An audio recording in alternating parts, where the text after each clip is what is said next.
वालेकुम। आज हम आपके लिए BYD एटो 3 लेके आए हैं जो कि आजकल मेरे ख्याल से सबसे अफोर्डेबल इलेक्ट्रिक ऑप्शन अवेलेबल है हमारे पास, क्योंकि BYD अब पाकिस्तान में आ गया है और वो यहाँ पे CBU यूनिट्स फ़िलहाल प्रोवाइड कर रहे हैं। वो चाइना से आपको गाड़ी इंपोर्ट करके देते हैं और यहाँ पे आप जाके उनके डीलरशिप पे या सर्विस सेंटर पे गाड़ी बुक करा सकते हैं, या आप ऑनलाइन बुकिंग भी कर सकते हैं। उसका प्रोसेस हम आपको इंशाल्लाह इस वीडियो में बाद में बताएंगे।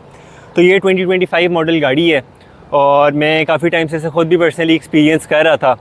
मैंने इसको तकरीबन 7500 किलोमीटर चला लिया अब तक। तो मैं यही चाह रहा था कि एक इसका डिटेल रिव्यू आपको दिया जा सके। तो अगर हम फ्रंट साइड पे आ जाएं तो इसकी बहुत ही खूबसूरत ये DRL जाती है, जो कि ये रात के टाइम आपको बेहतर आइडिया हो सकता है। ये कंप्लीट एंड तक जाती है। उसके बाद यहाँ पे BYD का लोगो आ जाता है। BYD stands for build your dream. और इसमें ये स्की वाइट कलर आता है जो कि थोड़ा सा ग्रेश टच भी देता है। उसके बाद अगर हम बात करें तो इसमें यहाँ पे पियानो ब्लैक फिनिश दी गई है। और साइड प्रोफाइल पे अगर हम आ जाएं तो इसमें 18 इंच के एलॉय रिम्स प्रोवाइड किए जाते हैं जो कि बहुत ही खूबसूरत हैं। इसमें कॉन्टिनेंटल के टायर्स आते हैं बाय डिफ़ॉल्ट। और यहाँ पे इसका चार्जिंग पोर्ट आता है जो मैं आपको दिखा सकूँ। तो ये ऊपर वाली साइड पे जो है यहाँ पे चार्जर लगता है और नीचे वाली साइड पे जो है यहाँ पे आप इससे आउटपुट ले सकते हैं। फॉर एग्जांपल अगर लैपटॉप चार्ज करने हैं कुछ, तो इसके साथ एक इंस्ट्रूमेंट प्रोवाइड किया जा सकता है जिसको यहाँ पे आप अटैच करके गाड़ी की बैटरी यूज़ करते हुए अपनी डिवाइस आप चार्ज कर सकते हैं। फॉर एग्जांपल अपने लैपटॉप को आप चार्ज कर सकते हैं। उसके बाद इसका ये NFC टैग है जिसकी मदद से आप गाड़ी को अनलॉक कर सकते हैं, लॉक कर सकते हैं। और खैर मैं तो इसको आजकल चाबी इसकी यूज़ ही नहीं कर रहा, मैं तो अपने मोबाइल के थ्रू ही इस गाड़ी को ड्राइव करता हूँ, क्योंकि वो बड़ा उसका अच्छा प्रोसेस है। वो भी हम आपको अभी दिखाएंगे। बाकी इसमें 360 कैमरास आ जाते हैं। बाकी हम साइड प्रोफाइल की बात करें तो इसके बहुत ही खूबसूरत कर्व्स हैं और ये बहुत ही अच्छी लुक देते हैं गाड़ी को। उसके अलावा यहाँ पे ये मैट ब्लैक फिनिश आती है जो कि पूरी साइड पे दी गई है। और अगर हम इधर आ जाएं तो ये बहुत ही खूबसूरत पियानो ब्लैक में डिज़ाइन दिया गया है जो कि इसकी साइड प्रोफाइल को काफ़ी ज़्यादा कॉम्प्लीमेंट करता है। इसकी बैक साइड पर अगर आप देखें तो इसकी बहुत ही खूबसूरत लाइट्स दी गई हैं जो कि पूरी पीछे से ट्रंक एक एंड से लेकर दूसरे एंड तक कनेक्टेड हैं। और ये रात के टाइम ही आपको बेहतर नज़र आ सकता है। इसके अंदर ये आपको शायद फ़ील हो रहा हो कि ये पूरी लाइट इसके अंदर रन करती है। और जैसे आगे हमने देखा था पियानो ब्लैक का टच दिया हुआ था, इसी तरह पीछे भी पियानो ब्लैक का टच है जो कि बहुत खूबसूरत लगता है। बाकी इसमें पार्किंग सेंसर्स आ जाते हैं फ्रंट पे भी, बैक पे भी। और अगर हम इसकी ट्रंक की बात कर लें तो इसमें ऑटो ट्रंक दिया गया है और इसकी काफ़ी अच्छी कैपेसिटी है ट्रंक की। और यहाँ से ट्रंक आपने क्लोज़ करनी हो तो with touch of a button trunk close हो जाता है। इस प्राइस ब्रैकेट के अंदर आपको इस गाड़ी में पैनोरामिक रूफ भी मिल जाता है जो कि बहुत ही खूबसूरत लगता है। नॉर्मली इलेक्ट्रिक गाड़ियों के अंदर सामने फ्रंक आता है जिसमें आप थोड़ी बहुत स्टोरेज वगैरह भी कर सकते हैं, बट इस गाड़ी में इस तरह से नहीं है। अगर मुनीब भाई दिखा सकें तो इसके अंदर इसकी मोटर और सारे पाइप्स वगैरह जा रहे हैं। तो यहाँ पे आपके पास स्टोरेज की कोई कैपेसिटी अवेलेबल नहीं है। स्टोरेज जितनी भी है वो आपको ट्रंक के अंदर ही करनी पड़ेगी। अब हम BYD एटो 3 के अंदर मौजूद हैं। अगर हम इसके स्टीयरिंग व्हील की बात करें तो ये बहुत ही खूबसूरत है और नीचे से स्ट्रेट लाइन है। उसके अलावा इस साइड पे आपके पास इसमें क्रूज़ कंट्रोल की ऑप्शन आ जाती है। इसमें एडेप्टिव क्रूज़ कंट्रोल आता है। गाड़ी अपनी स्पीड हाईवे वगैरह पे ख़ुद अगली गाड़ी के हिसाब से एडजस्ट कर लेती है। उसमें आप डिस्टेंस सेट कर सकते हैं। आपने एक गाड़ी का रखना है, 2 का रखना है, 3 का रखना है, जितना भी आप डिस्टेंस रखना चाहते हैं वो आप यहाँ से सेट कर सकते हैं। इस साइड पर अगर आप आ जाएँ तो यहाँ पे माइक की ऑप्शन आ जाती है। आप अगर कोई चीज़ इसको बोल के कहना चाहते हैं, फॉर एग्जांपल आप कहना चाहते हैं कि सनरूफ़ ओपन हो जाए या सनरूफ़ क्लोज़ करना है, आपने विंडो ओपन करनी है, वो सारी चीज़ें यहाँ से हो जाती हैं।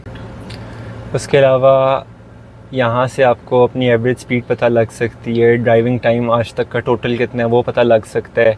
उसके बाद ये एक बहुत इंटरेस्टिंग चीज़ है, आप अगर इसको स्पोर्ट्स मोड में यहाँ से करेंगे, ठीक है, ये आपकी गाड़ी ख़ुद स्टॉप वॉच, इसके मीटर के अंदर स्टॉप वॉच शुरू हो जाती है। आप 0 to 100 इससे अगर एक्सेलरेट करते हैं तो ये आपको एग्जैक्ट टाइम बताती है कि कितनी देर में आप 0 से 100 गए हैं।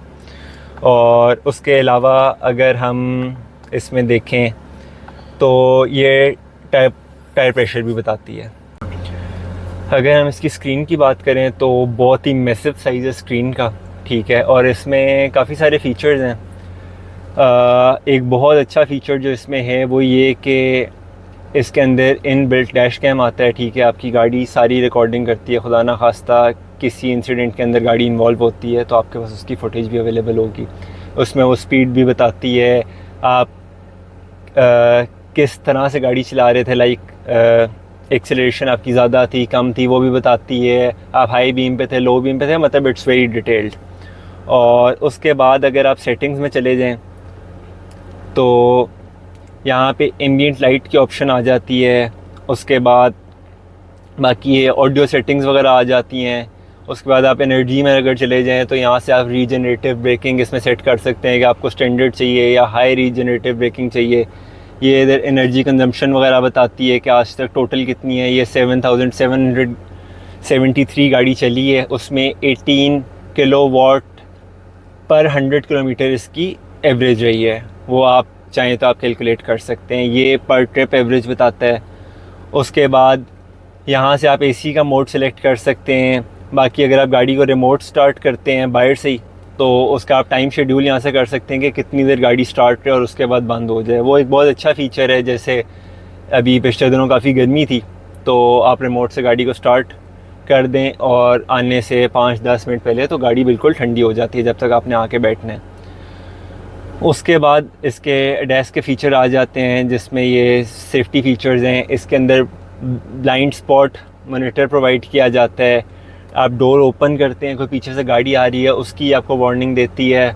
उसके बाद लेन कीप असिस्ट है, इसके अंदर इमरजेंसी ब्रेकिंग है जो कि बहुत अच्छी है, बाकी गाड़ियों की तरह नहीं है। कई गाड़ियों में मैंने एक्सपीरियंस किया है गाड़ी एकदम ब्रेक कर देती है जो कि काफ़ी डेंजरस भी हो सकता है, बट इसमें ऐसा नहीं है। इसमें आपको 3 से 4 ऑप्शंस दी जाती हैं जिसको आप देख सकते हैं। मैंने लेट पे सेट किया हुआ है तो बिल्कुल एंड पे जाके ये ब्रेक करती है और बड़े डिसेंट तरीके से ब्रेक करती है कि वो पीछे आने वाले लोगों के लिए भी और आपके लिए भी वो डेंजरस नहीं होता। उसके बाद यहाँ पे कुछ मज़ीद ऑप्शंस हैं। आप स्पीड लिमिट ये आपकी रोड से ख़ुद उठाती है, ठीक है, उसकी टोन वगैरह है, इस तरह की चीज़ें यहाँ पे आ जाती हैं। बाकी यहाँ से आप वाईफाई वगैरह को इनेबल और डिसेबल कर सकते हैं। उसके बाद जो एक इसका बहुत इंटरेस्टिंग फ़ीचर है वो ये है कि इसकी डिजिटल की होती है। जो मेरा फ़ोन है वो आजकल मेरी डिजिटल की है, ठीक है। मैं इस वक्त कोई चाबी अपने साथ कैरी नहीं कर रहा, ये फ़ोन ही मेरी चाबी है। बाहर जो हमने आपको NFC टैग दिखाया था उस पर आप फ़ोन अपना टैप करते हैं या बेशक दूर से भी रखें, वो गाड़ी को अनलॉक कर देता है और लॉक कर देता है। आप गाड़ी के अंदर आके बैठेंगे, आप पुश स्टार्ट दबाएंगे, ठीक है, और आपकी गाड़ी स्टार्ट हो जाएगी। आप लेके घूमे फिरें, कोई इशू उसमें नहीं होता। हाँ, आपका फ़ोन चार्ज होना चाहिए, ये एक बात है। तो उसके अलावा इसके AC के वेंट्स जो हैं ये बड़े ख़ूबसूरत हैं, डिफरेंट टाइप के हैं, बाकी गाड़ियों से मुख्तलिफ हैं। इसके जो डैशबोर्ड का डिज़ाइन है ये काफ़ी डिफरेंट है और इसमें सामने कोई प्लास्टिक की फ़ील नहीं है। मतलब ये इसके ऊपर स्वेड की मेरे ख़्याल से कवरेज है, मतलब इसकी काफ़ी अच्छी फ़ील है। और अगर आप इसके डोर हैंडल्स की बात करें तो ये काफ़ी अनकन्वेंशनल स्टाइल में ओपन होते हैं। इसको आप इस तरह करते हैं तो इसका डोर ओपन हो जाता है। बाकी इसके जो स्पीकर्स हैं वो भी यहाँ पे हैं, पीछे भी इसके स्पीकर्स हैं, वो भी इसी तरह डोर हैंडल्स के नीचे हैं। और उसके बाद इसमें पैनोरामिक रूफ़ आता है और काफ़ी अच्छे साइज़ की इसकी पैनोरामिक रूफ़ है जो कि टिल्ट भी हो जाती है, ओपन भी हो जाती है। और इसमें पावर सीट्स आती हैं, अगली दोनों सीट्स आप एडजस्ट कर सकते हैं, वो पावर्ड हैं। उसके बाद अगर हम इसके गियर की बात करें तो इसका गियर काफ़ी स्टाइलिश है। आप देख सकते हैं इस तरह ये गाड़ी D में आ गई और ये आप बटन दबाएंगे तो ये वापस पार्किंग में चली जाएगी। ये इसका पुश स्टार्ट का बटन है, यहाँ से आप पार्किंग सेंसर्स ऑन कर सकते हैं, ऑफ़ कर सकते हैं। BSM आप यहाँ से ऑन ऑफ़ कर सकते हैं। ये ऑटो होल्ड ब्रेक का फ़ीचर आ जाता है। उसके बाद अगर आप इसकी इलेक्ट्रिक की एफिशिएंसी को हाई या स्टैंडर्ड करना चाहते हैं वो इधर से कंट्रोल होता है। ये इसमें स्नो मोड आ जाता है। बाकी इस गाड़ी में 3 मोड्स हैं, नॉर्मल, स्पोर्ट्स और इको। वो आप यहाँ से चेंज कर सकते हैं, यहाँ से फ्रंट डिफॉगर चल जाता है। उसके बाद AC आप ऑन ऑफ़ करना चाहते हैं वो यहाँ से हो जाता है और अगर आप ऑटो पे चलाना चाहते हैं वो भी यहाँ से हो जाता है। बाकी जो AC के कंट्रोल्स हैं वो स्क्रीन पे भी आते हैं जिसमें तमाम ऑप्शंस मौजूद हैं। उसके बाद एक और इंटरेस्टिंग चीज़ है, आप स्क्रीन पे कहीं पे भी हैं, ठीक है, आप चाहते हैं कि आप फैन स्पीड स्लो कर दें या तेज़ कर दें, आप इस तरह 3 फिंगर्स के साथ करेंगे, ठीक है, तो आपकी फ़ैन स्पीड एडजस्ट हो जाएगी। इसी तरह से अगर आप इसको ऊपर से नीचे या नीचे से ऊपर करेंगे तो ये आपके टेम्परेचर को एडजस्ट कर देगा। जो कि एक काफ़ी अच्छा फ़ीचर मुझे लगा। जी मुनीब भाई, अब आप पीछे बैठे हुए हैं तो आपके ख्याल में पीछे की सीटिंग कैपेसिटी कैसी है, लेग रूम और बहुत अच्छा और हेड स्पेस बहुत अच्छा, मतलब प्रॉपर क्रॉसओवर वाली फील है इसमें। बाकी कंफर्ट आपको कैसा लग रहा है पीछे से? ठीक है, बाकी इंशाल्लाह लॉन्ग जर्नी का एक्सपीरियंस आपने शेयर करना है, आप जब इंशाल्लाह मिल जाएंगे इंशाल्लाह। जी, तो हमने सोचा कि हम इसका ड्राइव एक्सपीरियंस भी आपके साथ शेयर कर लें। तो बाकी जितनी भी इसकी बैटरी और ईवी से रिलेटेड जितनी भी बात है वो हम वाइल ड्राइविंग कर लेते हैं। तो सुबह जब मैं गाड़ी आज ये लेके निकला था तो इसकी 90% बैटरी अवेलेबल थी और 111 किलोमीटर्स हम इसको अब तक ड्राइव कर चुके हैं और अब 44% बैटरी में अवेलेबल है। तो इसको हमने नॉर्मल मोड पे ही ड्राइव किया है, वह देसी किया है, और उसके अलावा नॉर्मल फुट पे ड्राइव किया है क्योंकि हम जिन एरियाज़ में गए हुए थे वहाँ पे काफ़ी रश था। तो इसकी अगर आप बात करें टोटल रेंज की, तो अगर आप इसको फुल चार्ज करते हैं 100% तो ये 410 किलोमीटर्स की रेंज रफली शो करती है। बट जो मेरा पर्सनल एक्सपीरियंस है वो ये है कि ये गाड़ी समवेयर अराउंड 250 टू 260 किलोमीटर्स चलती है इको मोड पे, अगर आप इसको आराम से चलाएं। ठीक है, अगर आप इसको नॉर्मल मोड पे चलाएंगे और आप अपनी एक्सेलरेशन वगैरह ज़्यादा रखेंगे और बीच में गाड़ी आपकी आधा घंटा 20 मिनट नॉर्मली रोज़ इस तरह स्टार्ट भी रहती है, तो इसकी जो रेंज है वो अराउंड 200 टू 220 आती है, जो कि मेरे ख्याल से सिटी ड्राइविंग के हिसाब से बुरी नहीं है, क्योंकि मेरी पर्सनली गाड़ी 100 या 150 किलोमीटर से ज़्यादा एक दिन में नहीं चलती, तो मुझे तो कभी रेंज एंजाइटी इसमें फ़ील नहीं करनी पड़ी। तो अगर तो आपका ट्रैवल काफ़ी ज़्यादा है, इससे भी ज़्यादा है, तो हाँ ये आपके लिए परेशानी का बायस चीज़ बन सकती है। बट उसमें ये है कि आप गाड़ी को इको मोड में चलाएं और आप पेडल को बहुत हार्ड पुश ना करें, तो इसकी रेंज ऑब्वियसली बेहतर हो सकती है। बाकी आजकल जिस तरह गर्मी काफ़ी ज़्यादा है तो इसका AC 5 या 6 पे उसकी फ़ैन स्पीड होती है, तो ये भी उसको ऑब्वियसली इम्पेक्ट करता है। बाकी अगर हम इसकी बैटरी लाइफ की बात करें तो जो BYD है वो इसकी 8 ईयर्स और 1,60,000 kilometres what ever comes first उसकी वारंटी देता है, जो कि मेरे ख़्याल में बहुत अच्छी वारंटी है, काफ़ी लंबा टाइम पीरियड है, तो उस हिसाब से भी आपको कोई उसमें परेशानी नहीं है। बाकी आप अगर इसकी मेंटेनेंस और सर्विसिंग की बात करें तो इसमें एज सच कोई मेंटेनेंस होती नहीं है। इलेक्ट्रिक गाड़ी कोई भी हो, इसके ब्रेक पैड्स होते हैं जो कि रीजनरेटिव ब्रेकिंग की वजह से काफ़ी लंबा टाइम चलते हैं।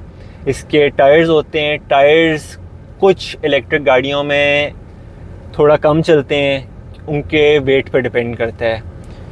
तो टायर्स हो गए, ब्रेक पैड्स हो गए, ठीक है, 2-3 चीज़ें इस तरह की हैं जो इसकी मेंटेनेंस में आती हैं। बाकी it's a maintenance free car, आप इसको चलाएं, आप इसको अपने घर पे चार्ज करें, ठीक है। अगर सोलर लगा हुआ है तो बहुत ही अच्छा है, नहीं भी लगा हुआ तो इसकी कॉस्ट इतनी ज़्यादा नहीं है। जो मैंने कैलकुलेट किया है, इसको अगर आप 10% से लेके 100% तक, यानी 90% अगर आप चार्ज करते हैं, इसका 50 किलोवाट्स का ऑलमोस्ट बैटरी पैक है, तो ये तकरीबन आपको 1200 से 1500 रुपये की कॉस्ट करेगी अगर आपका सोलर नहीं लगा हुआ। आपका सोलर लगा हुआ है तो आपकी कॉस्ट उससे भी शायद नीचे आ जाए। और उसमें ये गाड़ी 200 से 250 किलोमीटर चलती है, जो कि मेरे हिसाब से काफ़ी अच्छा है। और उसके अलावा मैंने इसकी एक दफ़ा सर्विस कराई थी 5000 वाली, तो उसमें बस उन्होंने जनरल चेकअप किया था और इसके टायर्स वगैरह उतार के ब्रेक्स की कंडीशन चेक की थी। इसका सॉफ्टवेयर कोई अपडेट होने वाला था, इसका सॉफ्टवेयर अपडेट किया था। उससे पहले एक पार्किंग सेंसर्स का एरर आ रहा था जो सॉफ्टवेयर अपडेट के बाद रिजॉल्व हो गया था। तो ऑब्वियसली वो सारी चीज़ें इसी तरह चलती हैं इलेक्ट्रिक गाड़ियों में जितनी भी हैं, सॉफ्टवेयर अपडेट से चीज़ें रिजॉल्व भी हो जाती हैं, बेहतर भी हो जाती हैं। तो अगर हम बात करें इसकी ड्राइविंग प्लेयर की, तो मेरे ख्याल से इसका ड्राइविंग एक्सपीरियंस बहुत ही अच्छा है। मैंने इसको सिटी में भी यूज़ किया है, आउट ऑफ सिटी भी मैंने इस गाड़ी को यूज़ किया है। तो मेरी नज़र में इस टाइम पे it's the best car you can get in this price bracket, अगर आपने शहर में चलानी है तो। हाँ, अगर आपने आउट ऑफ सिटी जाना है वो भी आप जा सकते हैं, ठीक है। आपको बीच में चार्ज करना पड़ेगा, ऑब्वियसली उसका टाइम एड अप हो जाता है, उसकी कॉस्ट एड अप होती है। बट मुझे पर्सनली वो चीज़ इतनी फ़ीज़िबल नहीं लगी, क्योंकि मैं प्रेफर करता हूँ कि आप बगैर किसी टेंशन वगैरह के जाएं, ठीक है। तो आई थिंक वो बेहतर है कि आप किसी गैसोलीन गाड़ी पर जाएँ, ठीक है। आप अपने टाइम की भी बचत करेंगे, उसमें आप आराम से फ्यूल डलवाएँ, ठीक है। आप जहाँ जाना चाहते हैं जाएँ, आप किसी चीज़ में भी लिमिट नहीं होंगे। इलेक्ट्रिक गाड़ी में आप थोड़ा बहुत कहीं ना कहीं लिमिट हो जाते हैं, तो ये एक चीज़ इसमें है। अगर आपने शहर में चलानी है तो आई थिंक इस प्राइस ब्रैकेट में इलेक्ट्रिक की तो हमारे पास कोई भी ऑप्शन नहीं है, ठीक है। इससे कम पैसों में कुछ जापानीज़ गाड़ियाँ आती हैं, बट ये मेरे पर्सनल एक्सपीरियंस के मुताबिक ये उनसे काफ़ी बेहतर है, ठीक है। और जो इसकी रेंज वगैरह है तो वो बहुत ही ज़बरदस्त है। बाकी इसके फ़ीचर्स जो हैं, जैसा कि हमने आपको बताया, इसमें इतने ज़्यादा फ़ीचर्स हैं, ठीक है। कुछ टाइम तो आप शुरू में फ़ीचर्स ही इसके एक्सप्लोर करते रहते हैं। तो मतलब अल्हम्दुलिल्लाह I am extremely satisfied with this car. और अगर आप भी ये गाड़ी लेना चाहते हैं तो आप हमसे भी रब्ता कर सकते हैं। हम आपको इस तरह की सिमिलर गाड़ी ढूंढ के भी दे सकते हैं। आपको इसको बुक कराने से रिलेटेड कोई इन्फॉर्मेशन चाहिए हो, हम आपको वो भी प्रोवाइड कर सकते हैं। मैंने ये गाड़ी जो है उस टाइम पे BYD का नेटवर्क बिल्कुल भी इस्टेब्लिश नहीं था। ये अक्टूबर 2024 की बात है, इनका एक्सपो में शो हुआ था। उसके बाद वहाँ पे मैंने गाड़ी देखी थी। मैं लेना तो दूसरी चाहता था, मगर वो यहाँ पे इन्होंने लॉन्च मॉडल नहीं किया, तो फिर मैंने ये वाली ले ली। और उसका बड़ा ही सिंपल प्रोसेस था। मैंने ऑनलाइन इसकी बुकिंग कराई थी और अपनी बैंकिंग ऐप के थ्रू मैंने इसकी एडवांस पेमेंट कर दी थी। और उस टाइम पे जो इनकी टाइम की कमिटमेंट थी, उस टाइम पे ये गाड़ी प्रोवाइड नहीं कर सके थे, क्योंकि ऑब्वियस ये कंपनी का स्टार्ट होता है तो उसमें कुछ चैलेंजेस उन्हें फेस वगैरह करने पड़ते हैं। तो मुझे कोई तकरीबन 2 से ढाई महीने लेट ये गाड़ी मिली थी। जनवरी का उन्होंने मुझे कहा था, बट मुझे मार्च के एंड पे गाड़ी डिलीवर की गई थी। बट अभी जो रिसेंटली मेरे सुनने में आ रहा है वो ये है कि अब तकरीबन 1.5 से 2 महीने के अंदर आपकी एडवांस पेमेंट की 1.5 से 2 महीने के अंदर आपको गाड़ी मिल जाती है, जो कि आई थिंक काफ़ी एक अच्छा टाइम स्पेन है। और अगर आप ये गाड़ी लेंगे तो इंशाल्लाह आप इसकी ड्राइव बहुत एंजॉय करेंगे। इसकी सस्पेंशन बहुत मज़े की है। हमने तो इसको तकरीबन काफ़ी किस्म के टेरेन्स पे चला के देखा है, तो उसमें काफ़ी मज़ा आता है। और सिर्फ अगर आप मतलब एक लिमिटेशन या कॉन की बात करें तो आई थिंक इस गाड़ी में सिर्फ ये है कि आपको आउट ऑफ सिटी जाते हुए थोड़ा सोचना पड़ता है। ऐसा नहीं है कि आप बिल्कुल भी नहीं जा सकते, बट मेरी नज़र में वो थोड़ी ख्वारी है।